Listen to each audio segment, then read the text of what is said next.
এই বাথরুমটার মধ্যে ব্ল্যাক এবং হোয়াইটের কম্বিনেশন দিয়ে আধুনিক একটি ডিজাইন তৈরি করে দেখাবো।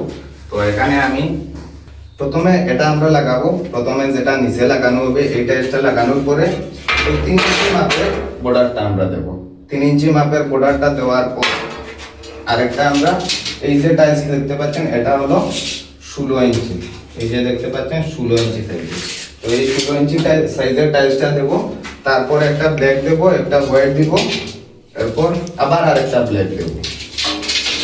এই টাইলসগুলো লাগানোর পর আবার আমরা 16 ইঞ্চি একটা দেব, তারপর একটা 3 ইঞ্চি ব্ল্যাক বর্ডার দেব, তারপরে আবার 1 ফুট একটা হোয়াইট বর্ডার দেব, তারপর 6 ইঞ্চি ব্ল্যাক বর্ডার, তারপর 7 ইঞ্চি একটা হোয়াইট বর্ডার।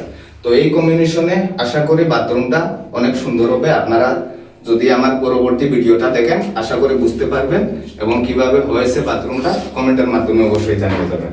ধন্যবাদ, সবাই ভালো থাকবেন।